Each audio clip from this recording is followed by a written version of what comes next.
เพราะว่าเราได้เห็นได้ยินนั่นเองทำให้เราได้ความคิดได้สติปัญญาแล้วก็ทำให้เราได้ทรัพย์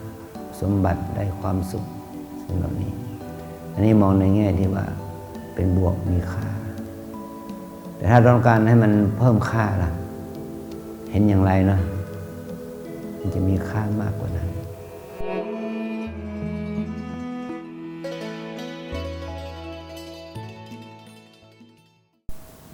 วันนี้เราทุกคนเราได้นำสิ่งที่มีค่าที่สุดมาเป็นสิ่งบูชาต่อพระรัตนตรัยสิ่งที่ค่านั้นก็คือชีวิตเราชีวิตเราแหละเนาะมีค่านะเราจะยากจนข้นแค้นเราก็อยากจะมีชีวิตอยู่เนาะเรามีโรคภัยแค่เจ็บเราก็ยังจะหายจากโรคภัยแค่เจ็บนะแต่มีความหวังอยากจะให้ได้นี่ได้นั้นเป็นนี้เนี่ยเพราะคนเราต้องการสิ่งที่มีคุณค่าที่ยิ่งขึ้นกว่าที่เรามีอยู่เราจึงมาแสวงหาเหตุในความเจริญของชีวิตนะแล้วทุกคนก็มีธรรมะอยู่ในตัวนะมีตาเป็นธรรมะนะมีหูมีจมูกมีลิ้นมีกายมีใจเป็นธรรมะตาหูจมูกลิ้นกายใจนี่ภาษาพระเราเรียกว่าอายตนะอายตนะ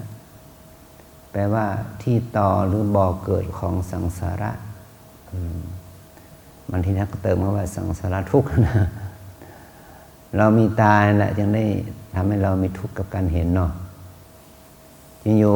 ตาเห็นก็นั้นเห็นนี่ก็มีความสุขที่ได้เห็นเนาะแต่ที่มันมีปัญหาคือเห็นแล้วมันทุกข์เนาะเห็นแล้วมันก่อให้เกิดทุกข์หรือว่าเห็นแล้วก่อให้เกิดกิเลสนะเกิดความโกรธลบหลงซึ่งเป็นบ่อเกิดของทุกข์เป็นจุดเริ่มต้นให้เกิดทุกข์ต่อไปเรามีอวัยวะโดยองค์รวมเช่นว่ามีมือมีเท้านะมีอวัยวะน้อยใหญ่นะสิ่งเหล่านี้ก็เป็นภาระเหมือนกันเนาะทุกที่ต้องบริหารเนาะตั้งแต่อาบน้ำหวีผมใช่ไหมแปรงฟันล้างหน้าบ้วนปากเนาะกินดื่มใช่ไหมสบายไหมเพราะมีสิ่งนี้เองเราทำให้เราเป็นภาระเนาะ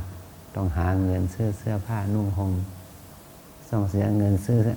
หาเงินเพื่อซื้ออาหารการกินเลี้ยงปากเลี้ยงท้องใช่ไหมต้องหาเงินเพื่ออะไรเพื่อบ้านที่พักอยู่อาศัยใช่ไหมต้องหาเงินหาทรัพย์เพื่อหายานพาหนะเพื่อจะได้เดินทางไปสะดวกสบายอย่างนี้เป็นต้นเนาะเพราะที่เรามองในแง่ที่ว่าการมีชีวิตมันเป็นภาระแต่ถ้ามองในแง่เป็นแบบบวกเนาะเป็นโพสิทีฟเป็นบวกเลยเนาะการที่เรามีอวัยวะน้อยใหญ่มีหูมีตาอวัยวะน้อยใหญ่เนี่ยทำให้เราได้รับความสุขความเจริญเหมือนกันนะใช่ไหมมีความสุขกับมันเนาะมีความเจริญกับมันได้ประโยชน์จากมันเยอะแยะมากมายเหมือนกันนะแม้แต่เรามาที่นี่เราก็ต้องเอามันมาเนาะ เอามันมาเพื่ออะไรเพื่อให้สิ่งนี้มีค่าขึ้นนะเป็นบวกเราจะทำยังไงให้การเห็นการได้ยินได้กลิ่นได้รสได้สัมผัสของเราเนี่ยมันเป็นบวกมันเป็นไปทางที่ก่อให้เกิดความสุขให้มีโทษน้อยลงยังไงนะ เราก็ต้องใช้ให้เป็นเราก็นี่นะใช้ให้ถูกใช้ให้เป็นนะเพราะว่าเราได้เห็นได้ยินนั่นเองทำให้เราได้ความคิดได้สติปัญญาแล้วก็ทำให้เราได้ทรัพย์สมบัติได้ความสุขสิ่งเหล่านี้ อันนี้มองในแง่ที่ว่าเป็นบวกมีค่าแต่ถ้าต้องการให้มันเพิ่มค่าล่ะเห็นอย่างไรเนาะมันจะมีค่ามากกว่านั้นได้ยินได้กลิ่นได้รสอย่างไรจึงจะเพิ่มค่ามีค่ามากกว่านั้นได้ยินได้เดินนั่งนอนอย่างไรจึงมีค่าเนาะแล้วก็มองคุณค่าอีกรูปแบบหนึ่งอีกมิติหนึ่งนะแล้วก็มิติทางธรรมะเนาะเอาเป็นหนึ่งว่ามิติทางศาสนาเนาะว่าการที่เรามีหูมีตามีมือมีเท้านะมีหูมีตามีมือมีเท้าเนี่ยเราจะทำยังไงให้มันเกิดบุญนะทำยังไงให้มันเป็นบุญนะเพราะว่าถ้ามันเป็นบุญแล้วมันจะก่อให้เกิดผลก็ลดความทุกข์ที่เกิดเพราะว่าทุกข์นั้นเกิดจากกิเลสนะถ้าเราได้เห็นได้ยินได้รู้ได้สัมผัสแล้วมันเกิดกิเลสเนี่ยมันนี่เรียกว่าเป็นเหตุของทุกข์แต่ถ้าได้เห็นได้ยินกลิ่นรสสัมผัสแล้วมันเกิดสติสัมปชัญญะมันจะระงับดับทุกข์ได้นะเพราะว่าความทุกข์หรือว่าเหตุให้เกิดทุกข์มันอยู่ที่ใจเรานั่นแหละนะส่วนอื่นๆมันก็พอๆกันแหละอาจารย์ก็ถ้าไม่ได้กินก็หิวเท่ากับเรานั่นแหละนะนี่เป็นต้นเนาะเราเหมือนกันเนาะถ้าไม่ได้กินก็หิวเหมือนกันใช่ไหมอันนี้มันเป็นทุกข์ธรรมชาติที่เราแม้ว่าเราจะอยู่ในฐานะไหนเนาะมันได้สัมผัสเท่ากันพอๆกันเนาะกินแล้วไม่ถ่ายก็ทุกข์เนาะอย่างนี้เป็นต้นเนาะกินแล้วระบายถ่ายมากเกินไปท้องเสียก็ทุกข์เหมือนกันเนาะเห็นไหมมันเป็นเรื่องธรรมชาตินะพอๆกันเนาะแต่สิ่งหนึ่งที่มันอาจจะแตกต่างกันระหว่างคนนะไม่ว่าจะชายหรือหญิงพระหรือโยมเนาะก็คือว่าเรามีมิติทางด้านจิตใจหรือมีทัศนะมีความคิดมีมุมมองนะทางด้านจิตใจที่มีต่อสิ่งที่เราเห็นอยู่ได้ยินอยู่ได้กินได้รสสัมผัสอยู่เนี่ยเรามีความรู้สึกอย่างไรต่อสิ่งนั้นเนาะเขาเนี่ยอาจารย์ไปประเทศเม็กซิโกเนาะแล้วก็โยมเขาก็เชิญนักข่าวมาสัมภาษณ์หลวงปู่ไม่สบายเนาะหลวงปู่ทองนั้นไม่สบายท่านก็เลยให้อาจารย์ออกไปเข้าไปรับเรียกว่าไปพบนักข่าวให้เขาสัมภาษณ์เขาก็ตั้งคำถามว่าให้อาจารย์ตอบคำเดียวนะให้ตอบคำเดียวถ้าพูดเป็นภาษาไทยก็เลยว่าดอกกุหลาบให้ตอบคำเดียวนะเราจะตอบยังไงล่ะท่านก็ตอบว่าเป็นดอกไม้ชนิดนึงถูกไหมก็ถูกนะแต่ไม่ตรงกับเขาหรือเปล่าดอกกุหลาบเพราะเราอาจจะบอกว่าอะไรสัญลักษณ์แห่งความรักเลยก็ได้ใช่ไหมมันแล้วแต่เนาะแล้วแต่มุมมองไงเนาะดอกกุหลาบอาจจะผู้หญิงที่สวยงามหรือยังไงก็มันอยู่ที่ลักษณะของเราใช่ไหมแต่ถ้าโดยธรรมชาติดอกกุหลาบก็ดอกไม้ชนิดหนึ่งเนาะดอกไม้ชนิดหนึ่งแล้วแต่จะมีมุมมองอย่างไงต่อสิ่งที่เรามีอยู่ต่อสิ่งนี้นะมันจะมีความหมายเชิงมิติไหนก็แล้วแต่เนาะแล้วมันก็แล้วแต่ความคิดของเราเนาะแต่ถ้ามันเป็นธรรมชาติที่สุดก็คือมันเป็นพืชที่มีดอกหรือว่าเป็นดอกไม้ที่มาจากพืชชนิดนี้นะมีชื่อว่าดอกกุหลาบก็ได้ใช่ไหมแล้วก็ผู้หญิงหรือผู้ชายมันก็เป็นสัตว์โลกประเภทหนึ่งเนาะพันหนึ่งพูดง่ายๆเนาะถ้าเรามองว่าผู้หญิงผู้ชายก็คือสัตว์โลกพันหนึ่งเนาะมีบอกวัวควายช้างม้าโคกระบือเป็ดไก่ปูปลาก็เป็นสัตว์พันหนึ่งของโลกนี้เนาะเป็นสปีชีส์หนึ่งใช่ไหมถ้าบางทางชีววิทยาใช่ไหมมันก็เป็นสปีชีส์หนึ่งใกล้ๆกับลิงนะอย่างนี้เป็นต้นเนาะมันอยู่ที่เราจะมองในแง่ไหนเนาะอะไรนี้ เราจะมองชีวิตของเราในมุมมองไหนล่ะตอนนี้เรามาศึกษาทางธรรมนะมามองมีมุมมองต่อชีวิตในลักษณะของที่เราเรียกว่าพระธรรมเนาะแบบพระธรรมเราจะมองแบบพระธรรมมองตามแบบคำสอนของพระพุทธเจ้าที่พระพุทธองค์ได้ตรัสรู้และพระองค์ก็ได้สอนพระธรรมกันแรกที่ว่าธรรมจักรกับปวัตตนสูตรนะเนี่ยพระองค์มองในแง่ของขันธ์ของชีวิตนี่ว่าชาติปีทุกขาเนาะชาติปีทุกขาการเกิดเป็นทุกข์นี่เห็นไหมชราปีทุกขาความแก่เป็นทุกข์มรณะปีทุกขังความตายเป็นทุกข์ที่เราพูดกันว่าเกิดแก่เจ็บตายนะเป็นทุกข์นะอันนี้เป็นทุกข์สามัญนะเป็นทุกข์สามัญคุณจะเกิดมาเป็นลูกโอรสธิดาของจอมจักรพรรดินี่เป็นต้นเนาะ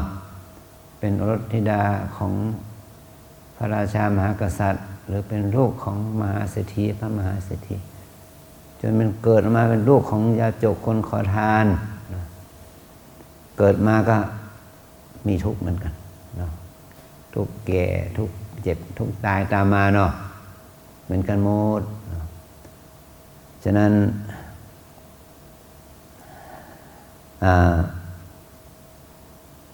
มนุษย์โลกใน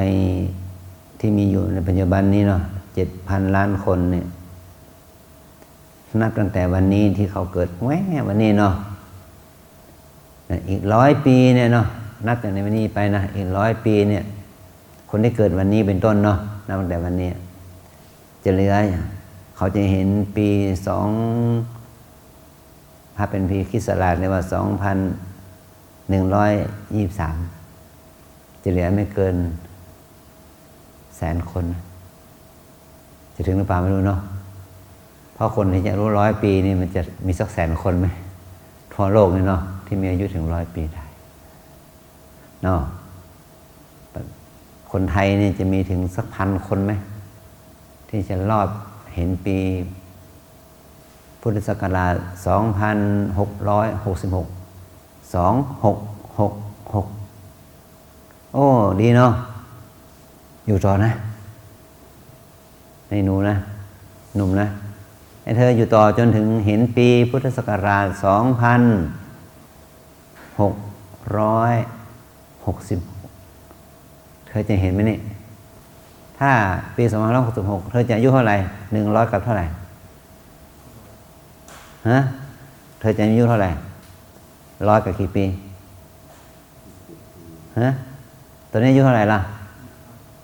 ก็เธอจะมีอายุ125 ปีเนาะกระดูกแน่เนาะยิ่งพวกเรานะเรียบร้อยเลยเนาะกระดูกแน่นอนเนาะนอกจากเกินใหม่แล้วเนาะอีหนูล่ะจะเห็นไหมเนี่ย130เดี๋ยวจะกระดูกแน่นอนใช่ไหมยิ่งข้างหลังก็จบเลยเนาะเนี่ย2,600ไม่รู้จะเห็นหรือเปล่าไม่รู้เนาะมันต้อง66แล้วเนาะแค่ 2,600 นั่นแหละเนาะนับตอนนี้ไปอีกประมาณ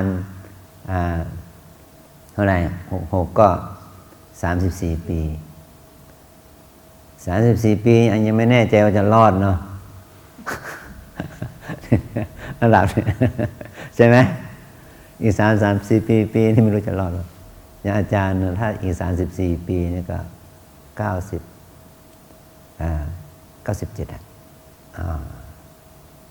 ก็ไม่รู้จะรอดหรือเปล่าเนาะหลวงปู่ยัง96นะหลวงปู่ทองนะ96มรณภาพแต่อาจารย์นี่ถึง97หรือเปล่านะเนาะจะได้เห็น 2,600 เนาะอย่างนี้เป็นต้นนะเปรียบเทียบนะใช่ไหมแต่พวกเราอาจจะมีโอกาสเห็นอยู่เนาะอาจจะมีโอกาสเห็นอยู่คนหนุ่มๆนะอย่างหนูอย่างนี้เนาะบอกอีก30อะไรนะ36 ปีเนาะ34 ปี34บวกเท่าไหร่นะกับ30เท่าไหร่36ก็เป็น60 70 70พอดีเลย ยังรอดอยู่ ยังมีโอกาสรอดอยู่ใช่ไหมยังพอมีโอกาสเห็นอยู่ใช่ไหมถ้าไม่เลวร้ายเกินไปเนาะถ้าไม่เป็นมะเร็งตายซะก่อนเลยเนาะไม่เป็นใช่ไหมก็ต่อชีวิตเนี่ยนะอาจจะได้ไปเห็นปี2600เนาะ2600อย่างนี้เป็นต้นนะอันนี้หมายความว่าเราต้องการเห็นว่าชีวิตเนาะที่มีอยู่นะเราจะทำยังไงให้มันมีค่า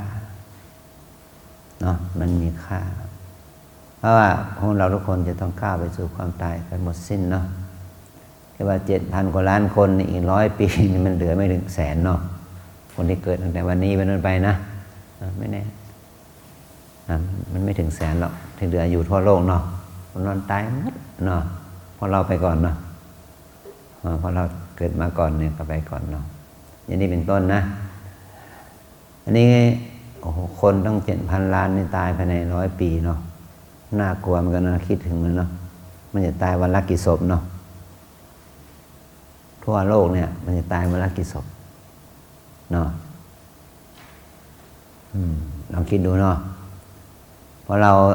ยังไม่ถึงคิวเนาะรอดได้ไปทีละวันนะถึงคิวของเรานะศพวันนี้เป็นคิวของเราก็จบแล้วเนาะอย่างนี้เป็นต้นนะอันนี้คือมองโลกตามความเป็นจริงเนาะเราอาจจะมองโลกเขาอาจจะมองว่าเรามองโลกในแง่ลบก็ได้แต่ความจริงมันไม่ใช่เรามองโลกตามความเป็นจริงมันคือถ้าบวกเป็นโพสิทีฟเป็นโลกแห่งความฝันความรื่นเริงหันษาเป็นเนกาทีฟโลกแห่งความเลวร้ายนะแต่เราไม่ได้มองสองแง่นั้นมองโลกตามความเป็นจริงก็แล้วกันนะมันมีทั้งบวกทั้งลบนะอุปมาเหมือนกับว่าเรามีอาหารกินโอฟูโรลาก็ไม่ได้หมายความว่าจะทำให้เราอายุยืนนะใช่ไหมเขาเรียกว่าเป็นโรคเขาเรียกว่าโรคอาหารโรคเกินเป็นโรคเกินน่ะส่วนเกินเลยเนาะอาจจะมีโรคไขมันความดันเบาหวานหัวใจไตปอดสารพัดตามมันเยอะแยะเนาะเพราะเรียกว่าสมบูรณ์เกินก็มีโรคภัยไข้เจ็บเยอะแยะนะเนี่ยคือมันบริโภคเต็มที่ก็อย่าคิดว่าจะยั่งยืนนะอย่างนี้เป็นต้นนะธรรมะจึงหมายถึงว่าสิ่งที่มีอยู่จริงแล้วก็มันปรากฏขึ้นตามเหตุดีผลดีนะเหตุไม่ดีผลไม่ดีเราผ่านชีวิตมา30 กว่าปีอย่างนี้เป็นต้นนะเป็นหนุ่มก็20 กว่าปีอีหนูล่ะ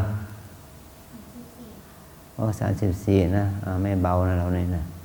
30 กว่าปีเหมือนกันนะก็เรียกว่าอายุ17-18อยู่เนี่ยอย่างนี้เป็นต้นนะหนูนะ30 กว่าปีเนี่ยมันก็จะมีอะไรให้เราได้มีประสบการณ์มาพอสมควรใช่ไหม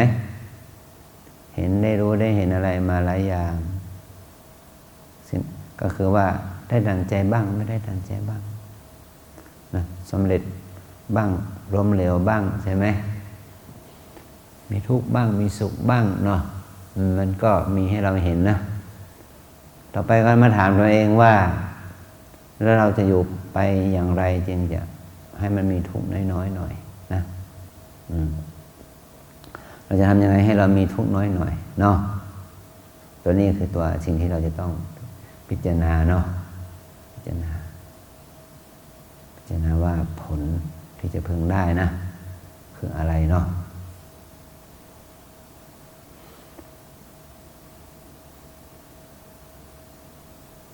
สิ่งเหล่านี้มันก็มีเงื่อนไขทั้งปัจจุบันเงื่อนไขปัจจุบันและเงื่อนไขอดีตเงื่อนไขอดีตก็หมายถึงว่าบุญเก่าที่เราสะสมที่อาจจะมองไม่เห็นก็เอาอดีตชาติไปเลยเนาะอดีตชาติว่าเรามีบุญเก่าสะสมมาจะไม่เรามาเป็นมนุษย์ในชาตินี้นะ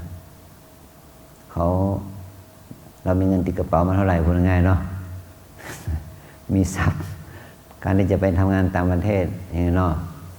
เรามีเงินมีงานมีสติปัญญามีความรู้ความสามารถเท่าไหร่สมมติจะไป ยุโรปอเมริกาอะไรอย่างงี้เนาะเราต้องไปอย่างมีความรู้นะไม่ใช่ไปแบบผู้ประยบเนาะมันก็ไปตั้งเนื้อตั้งตัวได้ไวกว่าถ้าไปอย่างผู้ไม่พร้อมแล้วนะไปอย่างไปอยู่แบบผีน้อยหรือว่าเป็นไปอย่างแบบโรบินฮูกเลยเนาะไปอย่างอยู่แบบหลบๆซ่อนๆมันก็โอกาสมันก็ช้าเพราะว่าฐานความพร้อมของเราไม่พอเนาะไม่ดีพอนะเราเกิดมาชาติหนึ่งเนาะเรามีบุญเก่ามาสะสมมาดีแล้วก็พอเนี่ยมาเกิดมาแล้วก็ได้ตระกูลดีพ่อดีแม่ดีครอบครัวดีสังคมดีการศึกษาดีเนาะโอกาสจะก้าวหน้าทางโลกก็มีมากชั้นใดเนาะถ้าเรามีบุญกุศลทางคุณธรรมสูงเราก็เข้าใจสัจธรรมเข้าใจความเป็นจริงของชีวิตนะได้ดีกว่ามีความโน้มน้าวโน้มมาทางศาสนารู้จักมีความสำนึกต่อตนและต่อสังคมต่อครอบครัวได้ชัดเจนเนี่ยมันก็มีโอกาสไปดีแต่ถ้าเรามีกำลังบุญกุศลส่วนนั้นน้อยนะเรามาตั้งฐานชีวิตตั้งฐานจิตใหม่ในชาตินี้ก็แล้วกันขอยกตัวอย่างในกรณีนี้เนาะอย่างสมมติพวกเราเนี่ยเพิ่งมาปฏิบัติธรรมครั้งแรกสมมติเนาะยังไม่ได้เข้าใจอะไรมาก่อนเลยเนาะยังไม่ได้ฝึกมาเลยอย่างนี้เนาะก็หมายถึงว่า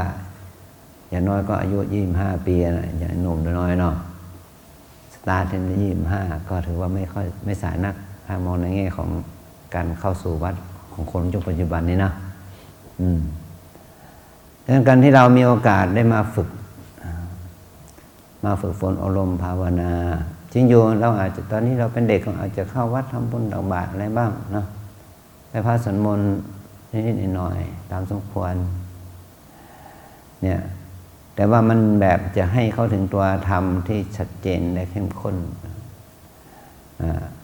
เรายังไม่เคยอย่างนี้นะฉะนั้นเมื่อเรามาถึงจุดนี้เราจะต้องมาปรับจิตใหม่นะโยมนะปรับจิตใหม่ว่าอะไรที่มันผ่านมาในชีวิตของเราเนาะ40-50 ปีนั้นไม่ต้องเอามาคิดเนาะมาตั้งใหม่เหมือนกับว่ามาเริ่มเรียนกขกกากันใหม่เนาะ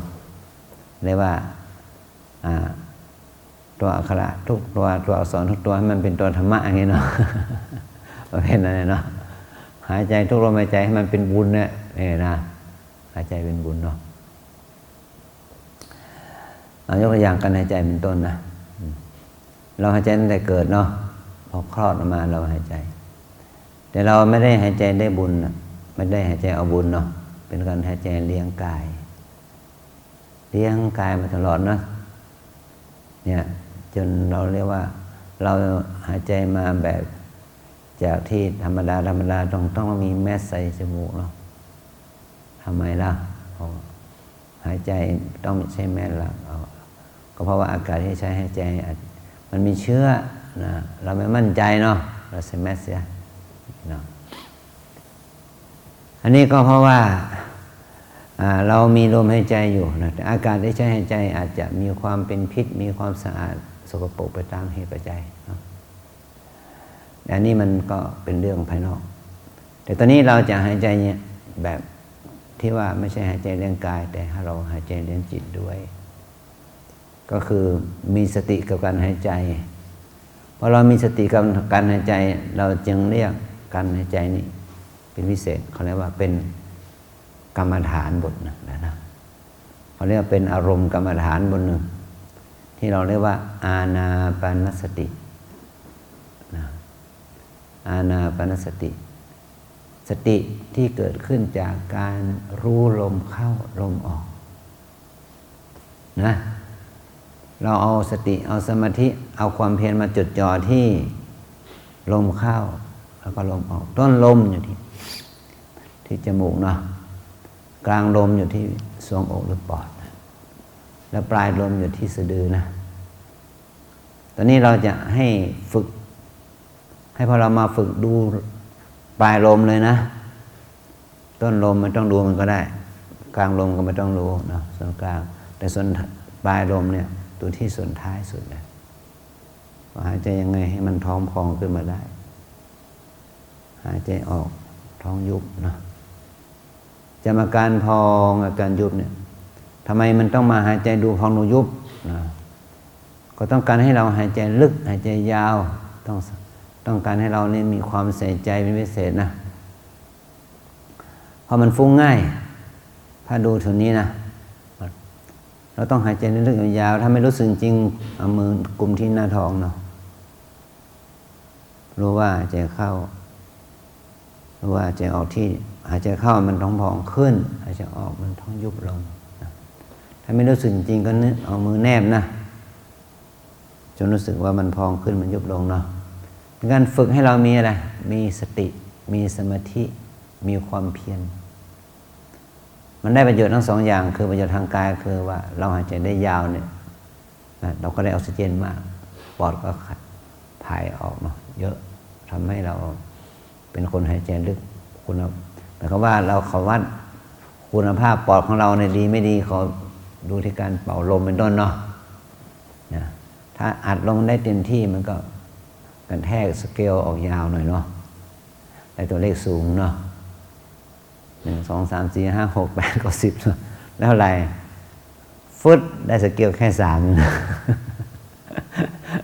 แรงลมมีน้อยเดียวเนาะเรียกว่าเราหายใจได้อากาศน้อยเนาะหายใจเต็มที่เป่าสเกลมานั้นได้8อย่างนี้เนาะได้10อย่างนี้เนาะโอ้โหนะลมดีมากเนาะปอดดีหายใจลึกนะแล้วก็ท้องจะพองขึ้นพองเนาะหายใจออกพองยุบลงยุบเนาะเนี่ยจำอาการพองยุบได้อันนี้เขาเรียกว่าดูเขาเพื่อให้เราได้สติได้ความเพียรได้สมาธิลดความคิดลดความฟุ้งนะพอมันจดจ่อนี่นะ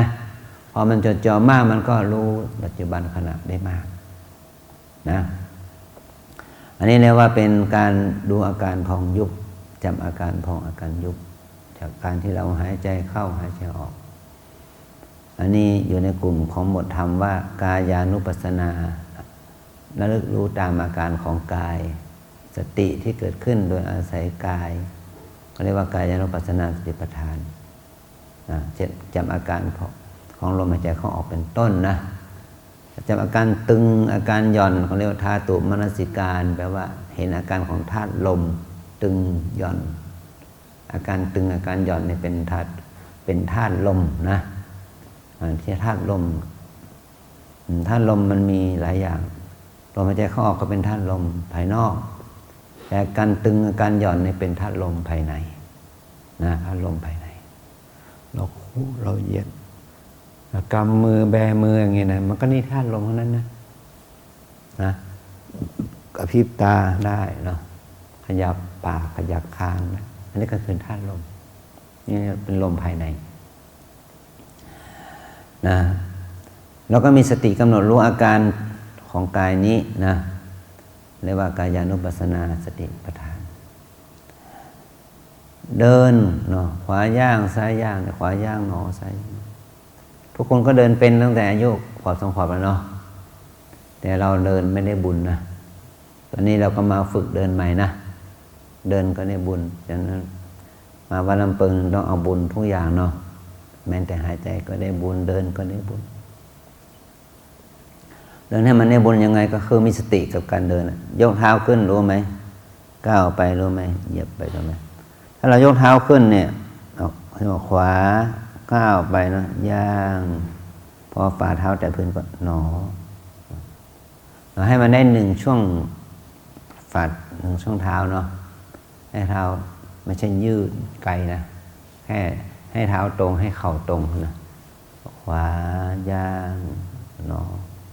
นี่นะซ้ายย่างหนอให้รู้ว่าเพียงแค่ว่าเท้ามันเคลื่อนไปพอ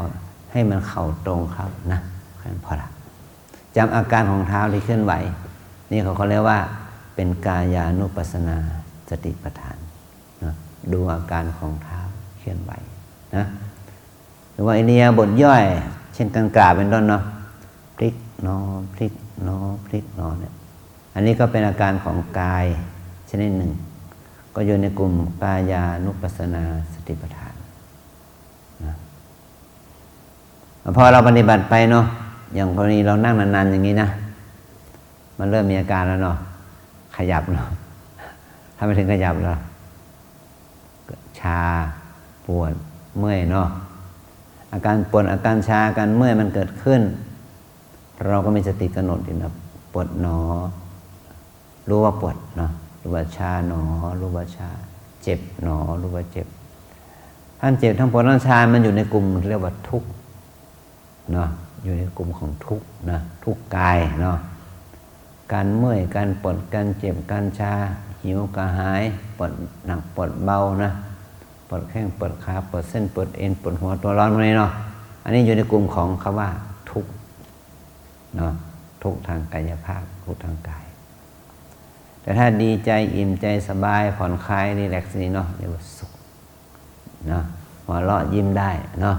อันนี้อยู่ในกลุ่มสุขนะนี่เป็นเวทนาประเภทสุขถ้าอุปมาเหมือนกับว่าอุณหภูมิเย็นร้อนนั่นแหละเนาะบางทีเย็นมันก็เป็นโทษเหมือนกันเนาะถ้ามันเย็นเกินเนาะถ้ามันร้อนมากเกินไปก็เป็นโทษเหมือนกันเราก็ปรับความสมดุลอุเบกขาไม่สุขไม่ทุกข์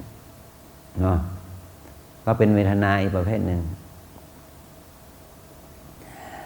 ถ้าเราต้องการเนาะยกตัวอย่างเรื่องน้ำอุณหภูมิของน้ำเนาะถ้าน้ำอุณหภูมิปกติเนาะอันนี้ไม่ต้องเดือดร้อนอะไรเนาะจะมากินได้เสมอเนาะแต่ไม่ได้ที่เราปรารถนาเนาะว่าต้องการน้ำร้อนเห็นไหมก็ต้องเสียบปลั๊กแล้วเนาะต้มต้องการน้ำเย็นเปิดตู้เย็นเนาะเสียบเข้าไปเห็นไหมว่าถ้ามันต้องการอะไรมากกว่านั้นเนี่ยมันต้องมีเหตุต้องลงทุนนะเนาะต้องมีเหตุปัจจัยที่จะต้องแก้แต่ถ้ามันเป็นน้ำเย็นธรรมดาโอเคเนาะวางที่ไหนก็ใช้ได้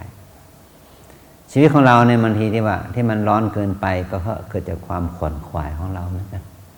ที่มันเย็นเกินไปมันก็เกิดจากการขวนขวายของเราเหมือนกันนะไอ้ประเภทขี้เกียจสันหลังยาวเพราะทุกข์เพราะขี้เกียจสันหลังยาวพูดง่ายๆเนาะมันก็เกิดจากนี่นะทุกข์เพราะเกิดจากความไม่เอาใจใส่ไม่เห็นคุณค่าใช่ไหมนะแต่มันทุกข์เพราะทำงานหนักเกินไปหามรุ่งหามข้ามเองเหมือนกันเนาะจนนั้นไม่ได้หลับได้นอนเนาะก่อนเกิดโรคภัยไข้เจ็บตามมาเนี่ยมันก็เป็นผลที่เกิดจากความไม่พอดีของเราเหมือนกัน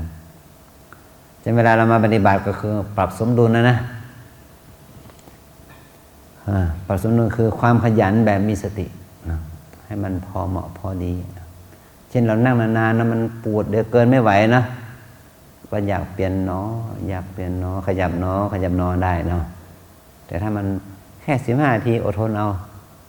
ก็โอเคอยู่นะใช่ไหมก็ฝึกให้มันมีความอดทนขึ้นมาถ้าเราไม่ยอมอดทนนะไม่ยอมฝึกความอดทนเราก็มันก็กลายเป็นบุคคลที่ว่า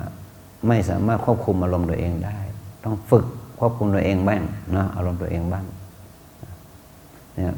ฉะนั้นสุขทางกายทุกข์ทางกายเนี่ยท่องฝึกไป2-3 วันก็จะดีขึ้นเลยนะโดยเฉพาะทุกข์ทางกายเนาะมันก็จะดีขึ้นสุขทางกายก็หมายถึงว่านั่งได้นานขึ้นแต่ก่อนนั่งไม่ไหวเนาะแต่ทางใจนี่นะมันอยู่ที่การฝึกถ้าเรามีสติดีสมาธิดีมีความเพียรดีมีปัญญาดีมีความศรัทธาดีสุขทางใจก็จะเกิดขึ้นได้มากแต่ถ้าเต็มไปด้วยความโกรธโลภหลงอิจฉาริษยาชอบชังคิดนึกฟุ้งซ่านจินตนาการไปอย่างไร้ขอบเขตเนาะอันนี้มันก็มีทุกข์ไม่มีทางใจก็ไม่มีที่สิ้นสุดหรอกนะเพราะคนเรามันคิดในเรื่องที่ไม่ดีได้หลายรอบเนาะยิ่งเรามองโลกในแง่ไม่ดีเนี่ยเราจะทุกข์กับเรื่องนั้นไม่ใช่วัน2 วันเนาะไม่ใช่เดือน2 เดือนนะไม่ใช่ปี2 ปีบางทีตลอดชีวิตนะเนาะนี่ทวงทุกข์ทางใจนะทุกข์ทางใจโทมนัสเสียใจเศร้าใจน้อยใจเนาะอันที่3เนาะจิตความคิดเนาะเมื่อเราปฏิบัติเนาะใจมันคิดเนาะใจมันคิด คิดดีคิดชั่วนะชอบชังกดเกลียดสารพัดนะเนี่ยมันก็เป็นผลนะที่เกิดจากใจเราคิดแบบไม่มีสติสัมปชัญญะเนาะฉะนั้นเวลาเรามาปฏิบัติถ้าใจเราคิดใจมันคิดถึงความจำเก่าๆเรื่องราวเก่าๆของนะเรียกว่าติดอดีตเนาะนี่แหละมันจะเป็นทุกข์กับความคิดความจริงมันดับไปตั้ง10 ปีแล้วเนาะแต่เรายังเอามาทุกข์ได้อยู่นี่เราทุกข์เพราะความจำนะความจำดีเนาะแต่เรื่องที่จำมันไม่ดีเท่านั้นเองเนาะความจำดีเรื่องที่คิดมันไม่ดีเหมือนกับว่าเราถ่ายรูปไว้เมื่อ10 ปีที่แล้วเนาะแต่เป็นภาพที่ไม่ดีแต่ว่ากระดาษดีน้ำยาดีเนาะ10 ปีผ่านไปเปิดเนาะภาพยังใสยังชัดภาพดีเนาะคุณภาพของภาพดีแต่เรื่องราวที่มันปรากฏในภาพนั้นน่ะมันเป็นเรื่องไม่ดีเนาะอย่างนี้เป็นต้นนะจิตใจของเรามันกำลังเก็บความไม่ดีไว้เยอะเนาะแล้วมันก็มาผุดออกมาตอนนี้นะที่มันจะเรียกมันเป็น10 ปีฉะนั้นความทุกข์นี่มันไม่ได้เกิดในวันนี้แต่มันเป็นความจำที่จำไว้เมื่อ10 ปีที่แล้วก็เอามาทุกข์ได้อยู่อย่างนี้นะอันนี้เขาเรียกว่าทุกข์เพราะความจำเนาะทุกข์เพราะความคิดฉะนั้นเวลาเรามานั่งปฏิบัติภาวนาบางครั้งอาจจะมีเรื่องหรือความจำเหล่านั้นผุดขึ้นมานะเราก็มีสติกำหนดว่าคิดเนาะคิดเนาะตัดไปเนาะไม่ต้องไปใส่ใจมาแล้วเนาะเอาปัจจุบันเอาเวลาปัจจุบันของจิตทำความดีที่จะเป็นฐานให้เรามีชีวิตที่ดีในวันนี้พรุ่งนี้เป็นหน้าปีเดือนหน้าปีหน้าเราไปดีกว่าเนาะเนี่ยเพราะว่าเราใช้ความคิดใช้จิตมา20 ปี30 ปี40 ปีได้ว่านะมันคุณภาพมันไม่ค่อยดีเนาะคุณภาพความทรงจำหรืออะไรมโนกรรมวจีกรรมกายกรรมมันไม่ค่อยดีก็มาเปลี่ยนใหม่เนาะให้มันเป็นวจีกรรมกายกรรมมโนกรรมที่ดีณวันนี้นะถ้าใจไม่คิดถึงเรื่องอดีตก็คิดเนาะถ้าคิดอนาคตแล้วอย่าเพิ่งคิดเลยเนาะเพราะเราวางแผนมาที่นี่กี่วัน3 วัน5 วัน7 วันนะมันถึง9 วัน10 วันเนาะเราเอา3 วันเป็นต้นเลยเนาะให้มันเป็น3 วันที่เป็นบุญจริงๆเนาะเพราะว่าเรายังมีวันของปีนี้เนาะอีกไม่นานแล้วเนาะตอนนี้เดือนที่9แล้วเนาะ12เลย3 เดือนกับวันนี้วันที่27แล้วเหลืออีก3 เดือนกับ3 วันนะถ้าเรามาอยู่3 วันเนี่ยก็เรียกว่าหมดเดือนพอดีเนาะก็เรียกว่ามีเดือนที่จะเหลืออยู่อีกแค่90 วันเศษนิดหน่อยเนาะ92 วันตุลากับธันวา92 วันมีเวลาอีก92 วันนะไม่ถึง100 วันแล้วนะคิดเป็นเดือนก็3 เดือนนะฉะนั้นมาอยู่ที่นี่3 วันเนี่ยเรายังมีเวลาข้างนอกอีก3 เดือนหรือ92 วันฉะนั้นขอเอาเวลาที่อย่าง3 วันนี้อยู่กับวัดก็แล้วกันเนาะเรายังไปตะลุยข้างนอกได้อีก3 เดือนนะ92 วันนะนี่หนูนะฉะนั้นอยู่ที่นี่ก่อนเนาะถ้ามันคิดแวบไปอนาคตก็คิดหนอหยุดนี่ก่อนนะอยู่ที่วัดนี่ก่อนเนาะอยู่ที่วัดนี่ก่อนไม่ต้องกังวลนะวัดมีอากาศหายใจนะวัดมีน้ำกินวัดมีข้าวกินวัดมีที่รับที่นอนให้เราวัดฉะนั้น3 วันนี้ไม่มีตังค์สักบาทเข้ากระเป๋าก็ไม่ตายก็แล้วกันนะเพราะเรามีญาติโยมอุปถัมภ์ให้เรามีกินไม่ใช้โดยที่ไม่ต้องหาเงินมาซื้อน้ำซื้อข้าวก็ได้นะกินข้าวที่เขาให้กินน้ำที่ให้เขาดื่มกินดื่มน้ำที่เขาให้เราไม่ต้องไปซื้อน้ำพิเศษอีกเนาะเราก็จะไม่ตายเนาะเรามีไฟมีน้ำใช้อาบใช้เปิดสว่างเนาะมีอย่างเดียวคือขอให้เอาเวลาที่มีอยู่ทั้งหมดเพื่อการพัฒนาสติปัญญาของเราเนาะให้มันคุ้มค่าที่เราสละมาหน่อยอย่างหนึ่งถ้าเป็นข้อคิดกับเราคือว่าเรามาด้วยความสมัครใจนะใช่ไหมมาด้วยความตั้งใจของเราเองด้วยประสงค์ของเราเป็นความประสงค์ของเราฉะนั้น ถ้าเราอยากจะได้เทคนิคหรือวิธีการเปลี่ยนจิตของเราให้มันมีคุณมีบุญมีชีวิตมีค่านี่ว่าเนาะเราก็ต้องทุ่มเทนะทุ่มเทให้แก่ตัวเองนะคนอื่นให้ไม่ได้ตัวเราเท่านั้นเนาะอย่างนี้นะนี่เขาเรียกว่าจิตตานุปัสสนาระลึกอยู่กับปัจจุบันธรรมานุปัสสนาสติปัฏฐานก็อย่างที่พูดเมื่อกี้นี่ว่าที่เราทุกคนเอาตาหูจมูกลิ้นกายใจมาด้วยฉะนั้นเราต้องมาบริหารตาหูจมูกลิ้นกายใจในวัดให้มันเป็นบุญให้ได้โดยมีสติกำหนดว่าเห็นหนอได้ยินหนอกลิ่นหนอรสหนอเนาะเราบางคนยังต้องใช้แว่นให้เห็นชัดใช่ไหมว่าเขาก็ฉันก็เป็นด้วยเนาะเราต้องการเห็นชัดฉะนั้นก็คือว่าเรามาฝึกจิตของเราอะไรว่าดูด้วยตามันเห็นไม่ชัดให้ดูด้วยจิตบ้างสินะ ให้ดูด้วยสติปัญญาเนาะถ้าเราได้มีสติปัญญาดูนี่มันจะเห็นชัดมีสติปัญญารับรู้อารมณ์ทางหูจมูกลิ้นกายใจเราจะรู้ชัดขึ้นนะอันนี้คือธรรมานุปัสสนาคือมีสติรู้เท่าทันอารมณ์ที่มากระทบทางตาหูจมูกลิ้นกายใจว่าจะทำยังไงให้มันเป็นมหากุศลเป็นบุญนะ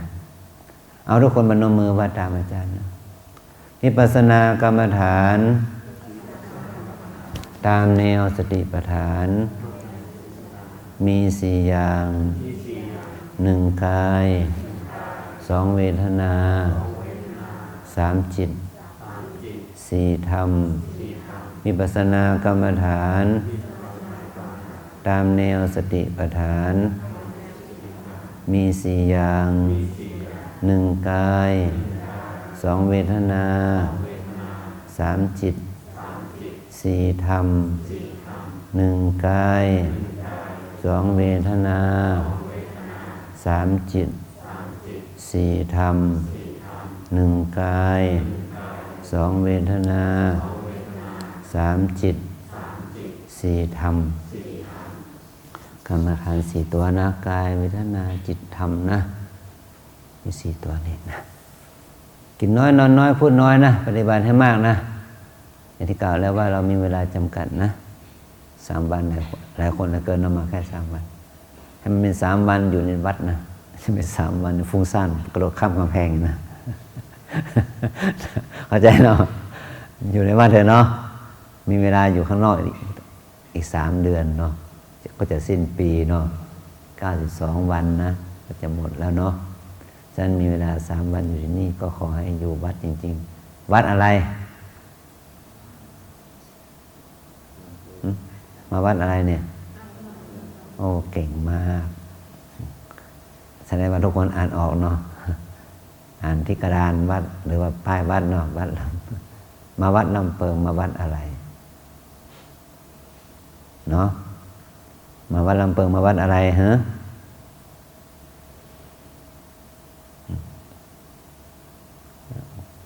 ถามแบบอะไรเนี่ยบอกวัดลำเปิงวัดอะไรเนาะโดนโยคีมาวัดลำเปิงมาวัดอะไรเนี่ยมาวัดบุญนะมาวัดสติปัญญาเนี่ยเนาะมาวัดความเพียรความอดทนนะเนาะไม่ใช่มาวัดลำเปิงนี่ไปวัดเดี๋ยวขอแทบขออะไรนะขอไม่เทปเนาะตลับเทปไปวัดว่าป้ายวัดลำเปิงมันยาวเท่าไหร่กว้างเท่าไหร่นะเนาะนี่ต้องมาวัดตัวเองนะ